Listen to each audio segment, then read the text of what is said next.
Hello दोस्तों, आज का मेरा ये वीडियो मोदी जी के आत्मनिर्भर भारत अभियान में एक छोटा सा कंट्रीब्यूशन है। इस वीडियो के जरिए मैं आपको आत्मनिर्भर बनाऊंगा अपनी रिटर्न खुद फाइल करने के लिए।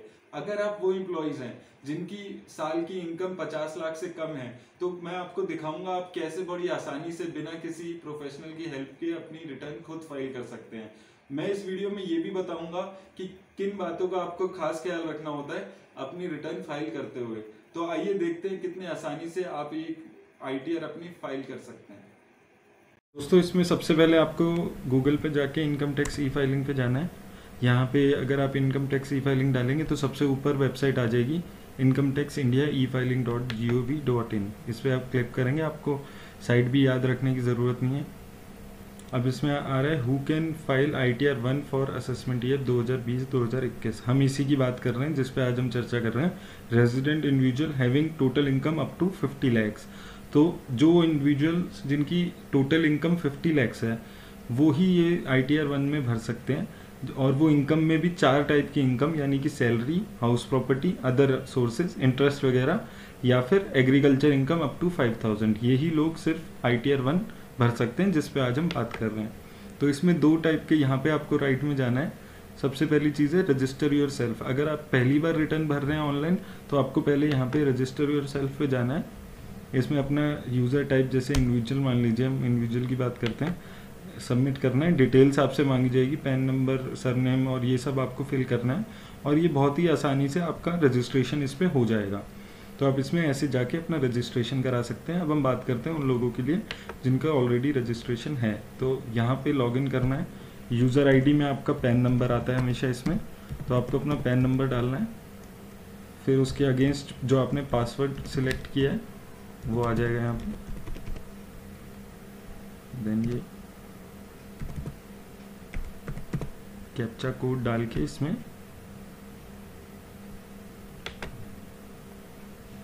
ये आपका इनकम टैक्स की जो ऑनलाइन लॉगिन है वो इससे ओपन हो जाएगा। अब इसमें ऊपर बहुत सारे वो तरीके आ रहे हैं, तो आपको इसमें यहाँ पे जाके आप अपना फॉर्म 26AS देख सकते हैं। इस फॉर्म में आपको ये पता चल जाएगा कि आपका कहाँ कहाँ टैक्स कटा है पूरे साल में, ताकि आप उसका क्लेम कर सकें। अगर इंटरेस्ट वगैरह का भी टैक्स आपका कुछ कटा होगा तो आप यहाँ पे जाके इसको वेरीफाई कर सकते हैं। ठीक है, अभी हम बात करते हैं यहाँ कैसे रिटर्न फाइल करनी है। तो आपको ई फाइल पे जाना है। ये पहला ऑप्शन आ रहा है इनकम टैक्स रिटर्न, इस पर क्लिक करना है। यहाँ पे पैन नंबर आपका ऑलरेडी शो कर रहा है, उसके अगेंस्ट असेसमेंट ईयर 2021 सिलेक्ट करना है। इसमें आप ध्यान रखने वाली बात ये है कि फाइनेंशियल ईयर जैसे हम 2019-20 की फाइल कर रहे हैं तो उसके लिए असेसमेंट ईयर 2020-21 होगा। एक फाइनेंशियल ईयर से एक आगे चलता है असेसमेंट ईयर, तो इसमें हमने सिलेक्ट कर लिया assessment year 2020-21। Return ITR form हमारी सैलरीड की रहती है ITR 1 हमने यहाँ पे सिलेक्ट कर लिया।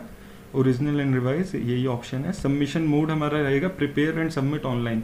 ऑनलाइन ही हम इसको प्रिपेयर करके सबमिट कर रहे हैं, हमें XML की ज़रूरत नहीं है। तो इसमें अब जैसे मैं पहले इसको फाइल कर चुका हूँ, तो ये देखिए इसमें ये पूरी डिटेल्स आ रही हैं जो ऑलरेडी प्री फिल्ड रहेगी।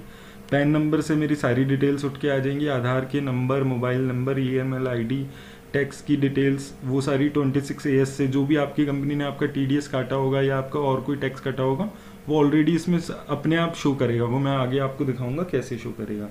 जो भी आपके टैक्स कटा होगा या आपकी इनकम शो कर रहा होगा, ये ऑलरेडी गवर्नमेंट के पास डेटा होगा और ये ऑलरेडी आपका उसमें शो करेगा। अब नीचे इसमें ऑप्शन आ रही है बैंक अकाउंट्स की प्री वैलिडेट करने के लिए। तो ये 2 अकाउंट हैं जो मैंने लास्ट टाइम यूज़ किए थे।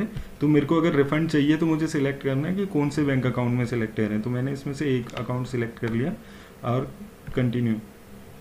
अब ये एक वो मांग रहा है कि जो प्रीफिल्ड डिटेल्स हैं वो मैंने चेक कर ली हैं और नेसेसरी चेंजेस मैं करेक्ट कर लूँगा। ये एक डिक्लेरेशन मांग रहा है मेरे से, तो उस पर हम एग्री कर लेते हैं, कंटिन्यू करते हैं।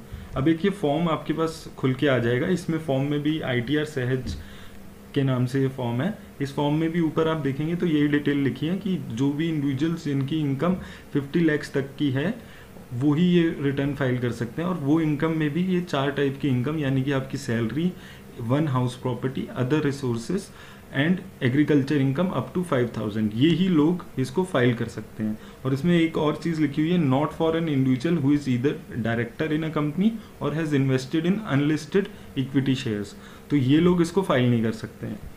अब इसमें ये फॉर्म्स हैं जो हमें सबमिट करने होते हैं, फाइल करने होते हैं। और ये फर्स्ट तो आपका इंस्ट्रक्शन है कि डिलीट कैसे कर सकते हैं, रो ऐड कैसे कर सकते हैं, और ये सारी इंस्ट्रक्शंस है। ये बहुत ही सिंपल तरीका है फाइल करने का। फिर पार्ट ए आ जाता है। पार्ट ए में आपकी जनरल इन्फॉर्मेशन सारी आ रही है, नेम, एड्रेस, आधार नंबर, जो मैंने लास्ट टाइम फिल किया होगा। तो उसमें बस मुझे चेक ये करना है इसमें कि कोई अगर मेरी इन्फॉर्मेशन चेंज हुई है तो मुझे यहाँ पे चेंज करना है, नहीं तो इसको इन्फॉर्मेशन को मैं एक बार गो थ्रू कर लेता हूँ कि कोई इन्फॉर्मेशन मेरी ऐसी तो नहीं है जो चेंज होनी है, या मैंने लास्ट टाइम गलती से कुछ और डाल दी हो। तो ये सारी इन्फॉर्मेशन सही है। अब इसमें ये मेरे से डिक्लेरेशन मांग रहा है कि ये यहाँ पे नो आ जाएगा क्योंकि मैं नॉर्मली फाइल कर रहा हूँ। अब सेकंड इसमें ये टैब अब मेरा हो गया है इसमें फुल। दूसरा अब इसमें आता है computation of income and tax. अब ये भी ऑलरेडी प्रीफिल्ड होगी, जो मेरी फर्म ने, मेरी कंपनी ने मेरा सैलरी काटी होगी 26 ईयर्स में, मेरा TDS जमा कराया होगा, ये सब प्रीफिल्ड इसमें शो करने लगेगा। अब यहाँ आप देखिए ग्रॉस सैलरी इतनी आ रही है, ये प्रीफिल्ड आ रही है, अपने आप फिल होके आ रही है। मैंने स्टैंडर्ड डिडक्शन जो हमारे को मिलता है सैलरीड क्लास को 50,000 का, बहुत ही छोटा, वो यहाँ पे दिख रहा है। उसके बाद ये सारी डिटेल्स आपको फिल करनी है। हाउस प्रॉपर्टी से अगर कोई इनकम है तो वो आप यहाँ पे दिखा सकते हैं। मेरी कोई इनकम नहीं है तो इसमें कुछ नहीं आ रहा है। अगर वो भी आपने अगर टैक्स TDS वगैरह इसमें कटा होगा तो वो ऑलरेडी आपका शो कर देता है इसमें। अब इसमें 1,50,000 मैंने अपनी कंपनी में दिखाया था तो वो ऑलरेडी उसमें शो कर रहा है। बस आपको वेरीफाई करते चलना है कि कोई आपकी डिटेल इसमें गलती से गलत नहीं हो। देन उसके बाद टैक्स की डिटेल्स वैसे यहाँ पे भी आ रही है, यहाँ पे भी स्पेसिफिकली कि आपका जो टैक्स कट रहा है वो कितने अमाउंट का कट रहा है, किस कंपनी से कट रहा है और कर रहे हैं। तो ये इन्फॉर्मेशन भी आप यहाँ पे चेक कर लेना। देखिए यहाँ पे लिखा हुआ है TDS deducted at source from salary form 16, ये अपने आप यहाँ पे आ रहा है। अगर कोई और सोर्स है जैसे आपका इंटरेस्ट वगैरह कटा है तो ये नीचे आ जाएगा। और हो सकता है कि इंटरेस्ट आपका कटा हो और यहाँ पे शो ना कर रहा हो, कभी कभी हो जाता है, तो आप फॉर्म 26A से चेक करके यहाँ पे ऐड कर सकते हैं उसको। यहाँ पे डिटेल्स आप ऐड कर सकते हैं उसकी, और भी कॉलम्स है जिसमें आप ऐड कर सकते हैं। टैक्स पेड एंड वेरिफिकेशन, अब यहाँ पे भी वो सारी चीज़ें ही आ रही हैं, लेकिन स्पेसिफिकली टैक्स पेड के लिए आ रही है। यहाँ पे आप देख लेना दोस्तों। इसमें सबसे इम्पॉर्टेंट चीज़ है जो आपको हमेशा ध्यान रखनी है, वो ये है कि यहाँ पे जब भी आप देख रहे हैं इसको सबमिट करना है, आपको हमेशा ये देखना है कि ये अमाउंट पेबल यहाँ पे हमेशा 0 होना चाहिए या रिफंड होना चाहिए। आपको या तो रिफंड मिलना चाहिए या 0 होना चाहिए। कम अगर आपने ऐसी रिटर्न फाइल कर दी जिसमें यहाँ पे अमाउंट पेबल में पैसे आपका कुछ अमाउंट दिख रहा है, इसका मतलब ये है कि आप बोल रहे हो कि मुझे सरकार को पैसा अभी देना है टैक्स का, ठीक है। और अगर आपने ऐसी रिटर्न फाइल कर दी तो आपके पास इनकम टैक्स का नोटिस आ सकता है उस टैक्स के लिए, और आपको पेनल्टी भी लग सकती है। तो ये चीज़ को आपको ध्यान में रखना है हमेशा रिटर्न फाइल करते हुए कि ये अमाउंट पेबल D13, ये आप नोट कर लो, ये 0 ही होना चाहिए, ये कभी पॉजिटिव नहीं हो सकता। अगर पॉजिटिव है तो यानी आप रिटर्न फाइल अभी नहीं कर सकते, या तो आपका TDS कम कटा है और आपको पैसे भरने हैं, चालान भरना है, लेकिन हमेशा ये 0 ही होना चाहिए। ये चीज़ आपको हमेशा ध्यान रखनी है। देखिए इसमें दिखा रहे हैं it is a good practice to save draft. मैंने सेव नहीं किया है तो यहाँ पे वो कह रहे हैं भाई सेव कर लो, कहीं आपकी मेहनत उड़ ना जाए। मैंने सेव कर दिया। अब यहाँ पे डिटेल्स आ रही हैं छोटी छोटी, ये यहाँ पे डिटेल्स भर दीजिए। मैं अपने सेल्फ कैपेसिटी में कर रहा हूँ, और यहाँ पे आपका वो आ जाएगा स्टेट, ठीक है। अब नीचे यहाँ पे आ रही है एक information, please select verification option. इसमें 3 ऑप्शन है आपके पास। फर्स्ट ऑप्शन है I would like to verify, ई-वेरीफाई।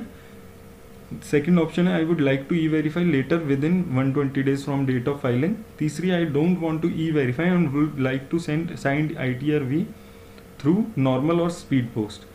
तो मैं इसमें आपको यही सजेशन दूंगा कि ऊपर की ये जो 2 ऑप्शन है आप इसी पे जाइए, ये बहुत ही ईजी तरीका है। और ये जो थर्ड तरीका है ये पहले होता था और अभी भी वैसे हो रहा है, लेकिन अब ये तरीका बहुत ही ओल्ड फैशन हो गया। आप घर बैठे बैठे इसको ई-वेरीफाई कराएं, इसमें आपके पास 3-4 तरीके गवर्नमेंट ने दिए हैं ई वेरीफाई कराने के। सबसे आसान तरीका है, अगर आपका आधार नंबर से आपका फ़ोन नंबर लिंक्ड है, आपको यहाँ पे आधार नंबर आपका डालना है। वो अगर आपका लिंक्ड होगा आपके फ़ोन नंबर से, आपके उस फ़ोन नंबर पे OTP आएगा, आपको वो OTP वहाँ पे फाइल करना और ई वेरीफाई हो गया। ये आपकी रिटर्न फाइल करने के 2 स्टेप होते हैं। फर्स्ट स्टेप होता है सबमिट कराना रिटर्न को, सेकंड स्टेप होता है ई वेरीफाई कराना या वेरीफाई नॉर्मली रिटर्न भेज के कराना। तो ई वेरीफाई अब आजकल यही चलता है, आप इसी पे जाइए, ई वेरीफाई करिए। बहुत ही आसान तरीका है, कोई इसमें झंझटबाजी नहीं है। आधार कार्ड से करा दीजिए या दूसरी भी अच्छी ये ऑप्शन है, क्योंकि आधार कार्ड आजकल सबका लिंक्ड अभी तक हुआ नहीं है। तो दूसरी अच्छी ऑप्शन इसमें प्री वैलिडेटेड बैंक अकाउंट है। इसमें भी बहुत सिंपल तरीका है, जो आपके पास करंट में नंबर चल रहा है उससे लिंक्ड जो आपका बैंक अकाउंट है, आपको उस बैंक अकाउंट की डिटेल्स डालनी है और वो बैंक अकाउंट की डिटेल्स डाल के आपके नंबर पे को ये प्री वैलिडेट कर लेंगे उस बैंक अकाउंट से बात करके कि ये वाला नंबर इस बैंक इस अकाउंट से लिंक्ड है, और आपके पास OTP आएगा और आपको वो OTP डाल के फिल करना है। तो ये बहुत ही आसान तरीके हैं। आप इसमें, अब मैं इसमें ये वाला सिलेक्ट कर रहा हूँ, I would like to e verify.